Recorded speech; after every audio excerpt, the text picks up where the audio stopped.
चलिए आज के सवाल में हम लोग देखने जा रहे हैं कि अध्यारोपण का सिद्धांत। ये इलेक्ट्रोस्टैटिक्स का ये एक टॉपिक है। अध्यारोपण का सिद्धांत मतलब आवेशों के बारे में यहाँ पर अध्ययन करेंगे। तो आवेशों के बारे में हम लोग पढ़े थे कूलम का नियम। तो एक कूलम का नियम यहाँ पर अप्लाई करेंगे, उसका सदिश रूप और स्थिति सदिश वाला यहाँ पर अप्लाई होगा। तो चलिए देखते हैं आज का क्वेश्चन में अध्यारोपण का सिद्धांत। देखिए अध्यारोपण का सिद्धांत पढ़ने से पहले जानना पड़ेगा कूलम का नियम। कूलम का नियम क्या था जी?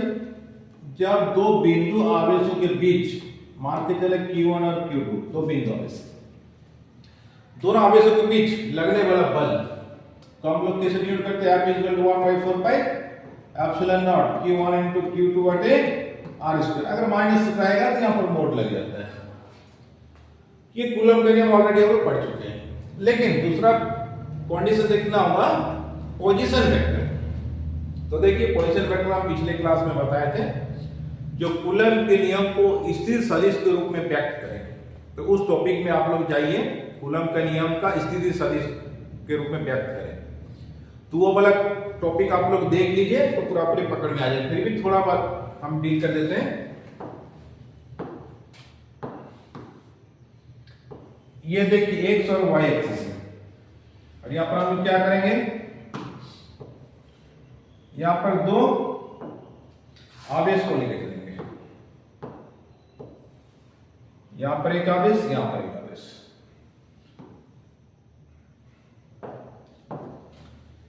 यहां पर जो आवेश रहेगा इसको लेंगे हम लोग क्या? Q1 और इसको लेंगे Q2।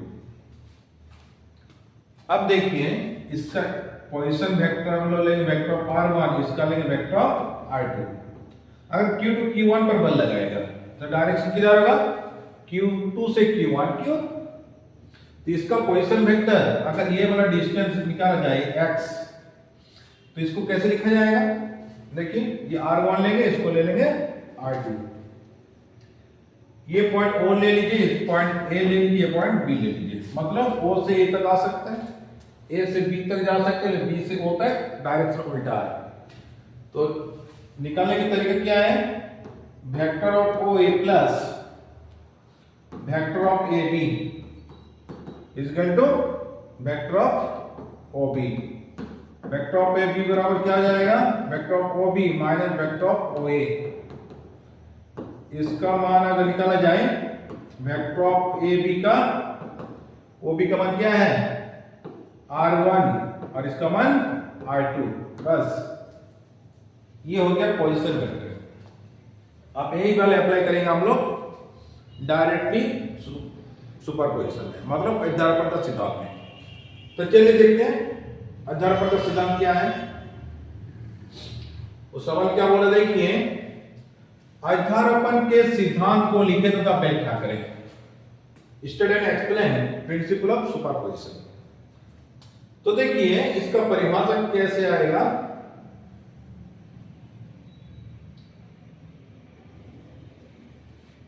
अध्यारोपण के सिद्धांत के अनुसार किसी एक प्रेक्षण आवेश पर उसके आसपास आवेशों के कारण लगने वाला कूलम बल अलग अलग आवेशों के कारण लगने वाला कूलम बलों के सदिश योग के बराबर होता है।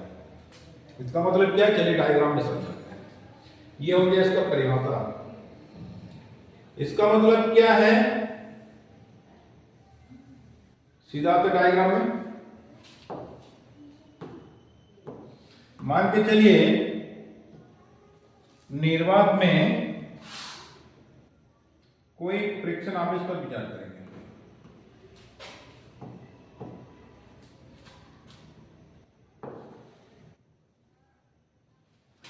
यहां पर आवेश लिया जाए Q0, इसको बोलते हैं प्रेक्षण आवेश, जिसके द्वारा आप लोग प्रैक्टिकल करेंगे। अब इसके आसपास बहुत सारे आवेश हैं। मान के चलिए यहां पर ले लेंगे हम लोग Q1,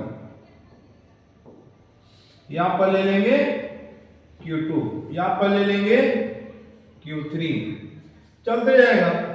यहां पर ले लेंगे Qn, मतलब बहुत सारे आवेश हैं, n टर्म तक ले लेंगे। अब होगा क्या? देखिए कि Q1 भी Q0 पर बल लगाएगा, Q2 भी इसमें बल लगाएगा, Q3 भी इसमें बल लगाएगा, Q1 भी इसमें लगाएगा, मतलब बहुत सारे एक ही जगह पर बल लगा रहे हैं। तो सभी बल को एक साथ अगर ऐड कर देंगे उसी को हम लोग बोलते हैं और्ध्यारोपण का सिद्धांत। बस यही परिभाषा में लिखा हुआ है कि और्ध्यारोपण के सिद्धांत के अनुसार किसी एक प्रेक्षण आवेश पर उसके आसपास आवेशों के कारण लगने वाला कूलम बल अलग अलग आवेशों के कारण लगने वाला कूलम बलों के सदिश योग के बराबर होता है। तो चलिए डायग्राम को डील करते हैं। पहले इसको नामकरण कर देते हैं। ये एक्स एक्सिस है, ये वाई एक्सिस है और ये जेड ओरिजिन पॉइंट है। अब देखिए इसको कैसे डील करेंगे। डायग्राम Q1 जितना बल लगाएगा Q0 पर उतना ही बल के साथ वो किधर भागेगा, आगे की ओर, मतलब विकर्षण बल करेगा। पॉजिटिव पॉजिटिव क्या है, विकर्षण बल लगेगा। फिर इसका पोजीशन वेक्टर क्या लेंगे, देखिए तो इसका पोजीशन वेक्टर लेंगे R01 और इसका ले लेंगे R0। ये जो बल लग रहा है बल को ले लेंगे F01, क्या लेंगे F01। फिर आ जाए Q2 पर, Q2 बल लगा रहा है Q0 पर और ये विकर्षण करेगा इस डायरेक्शन में। अब इसका भी नामकरण कर देते हैं। ये पोजीशन वेक्टर ले लेंगे R02 और ये बल ले लेंगे F02। फिर आगे क्या करेंगे, Q3 है, Q3 को भी लेते हैं Q3, फिर बल लगेगा इस डायरेक्शन में।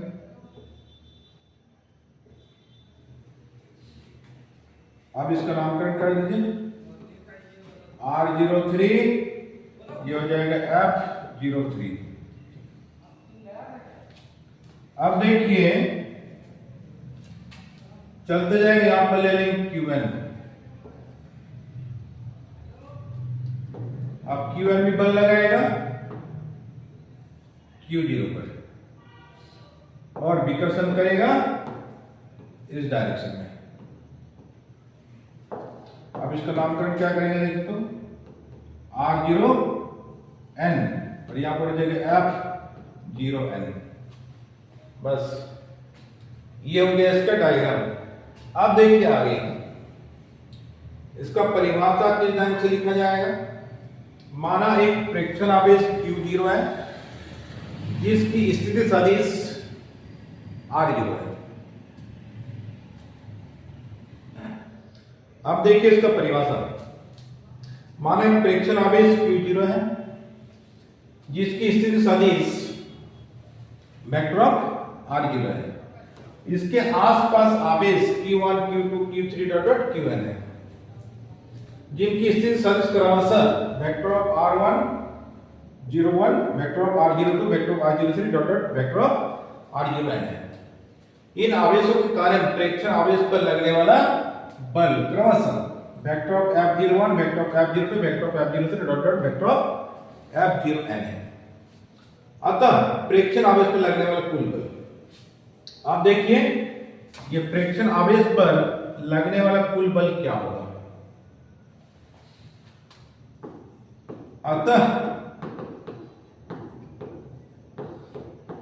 प्रेक्षण आवेश पर लगने वाला कुल बल, अब टोटल आवेश को एक साथ ऐड कर देंगे सदिश योग, तो क्या होगा देखिए तो vector of is equal to vector of F01 plus vector of F02 plus vector of F03 plus dot dot dot dot vector of F0n। इसको समीकरण कर देंगे 1। अब देखिए आगे, अब हम लोग निकालेंगे Q1 तथा Q0 के मध्य लगने वाला कुल बल।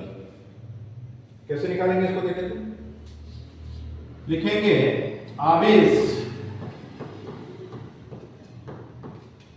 Q0 तथा Q1 के मध्य लगने वाला कुल बल लगने वाला कूलम बल क्या होगा देखे तुम, वेक्टर ऑफ F01 बराबर 1/4πε0 Q0 into Q1 by mod of vector of R0 minus vector of 01 by Q into vector of R0 minus vector of R01। अब देखिए टर्म कहां से आया, यहां पर वेक्टर लगा हुआ है तो यहां पर पोजीशन वेक्टर को में डालना जरूरी है। अब ये पोजीशन वेक्टर आप पहले स्टेप में समझा दिए कि किस ढंग से इसको लाया गया, फिर इनको समझाया तो देखिए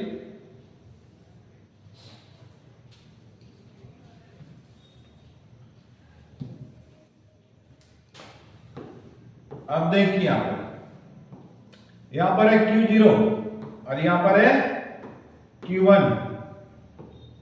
Q1 से Q0 पर बल लग रहा है, इधर पोजीशन वेक्टर क्या लिए R0, इधर पोजीशन वेक्टर R01 और ये वाला डिस्टेंस हमको निकालना है। तो क्या करेंगे देखिए, ये पॉइंट O, ये पॉइंट A, ये पॉइंट B मान लिया जाए तो OA vector of OA plus vector of क्या जाएगा AB बराबर हो जाएगा वेक्टर ऑफ OB।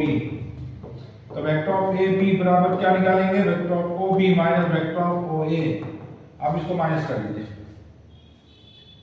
कैसे माइनस करेंगे देखिए तो वेक्टर ऑफ AB का मान OB का मान क्या है वेक्टर ऑफ R0, ये हो जाएगा वेक्टर ऑफ R01, ये R01 है और ऊपर वाला लिए R0, बस ये आ गया टर्म।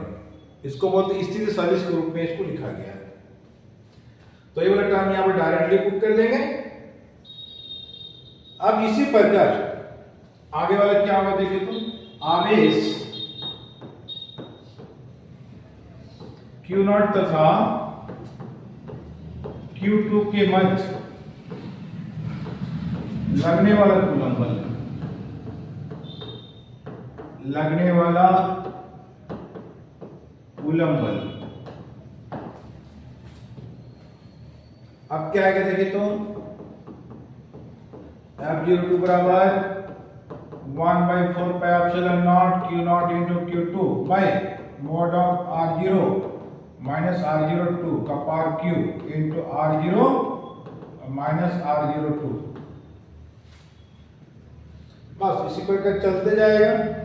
आप क्या करेंगे,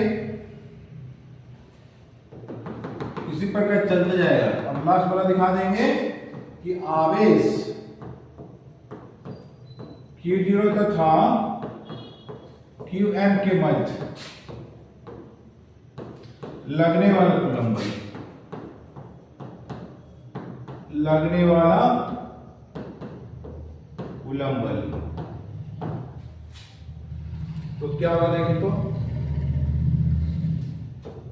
ये हो जाएगा F0n बराबर 1/4πε0 Q0 into Qn by mod of R0 minus R0n का power Q into R0 minus R0n। अब सभी मानों को समीकरण 1 में पुट कर देंगे।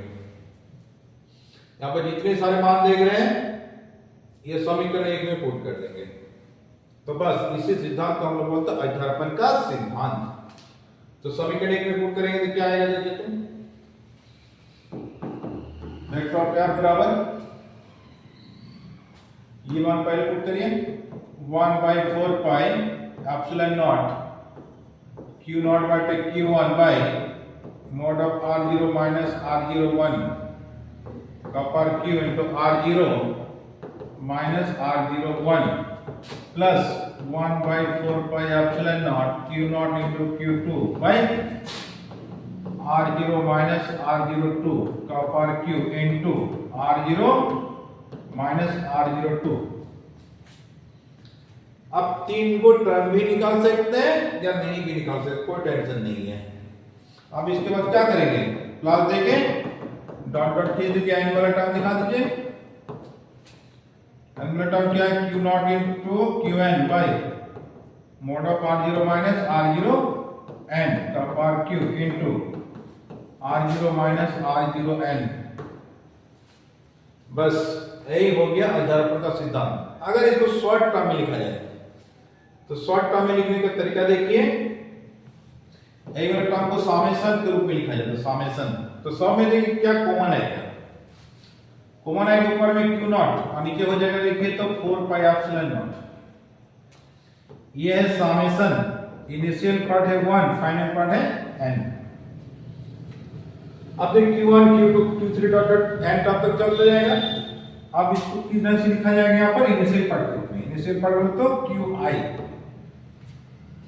1 पार्ट किसे डिनोट किया जाता है, इनिशियल पार्ट, बस। और नीचे क्या है, ये वाला टर्म दिखा दीजिए, mod of r0 minus r0 1 का power q into r0 vector of r0 minus vector of r0 1, बस। ये हो गया अध्यारोपण का सिद्धांत कंप्लीट। तो चलिए आज का क्लास इतना ही। अब जिसको नोट्स चाहिए हमारे टेलीग्राम चैनल में जाइए और वहां से नोट्स डाउनलोड कर लीजिए। हमारे टेलीग्राम चैनल का नाम है फिजिक्स क्लासेस दूंगा, फिजिक्स क्लासेस दूंगा। इसमें जाकर आप लोग सर्च करिए टेलीग्राम चैनल में और आप लोग Hindi version, English version notes मिल जाएगा। 11 क्लास प्लस 12 क्लास दोनों क्लास का है, दोनों वर्जन में, हिंदी और इंग्लिश दोनों वर्जन में। तो चलिए आज की क्लास इतना है, अब मिलते हैं नेक्स्ट वीडियो में।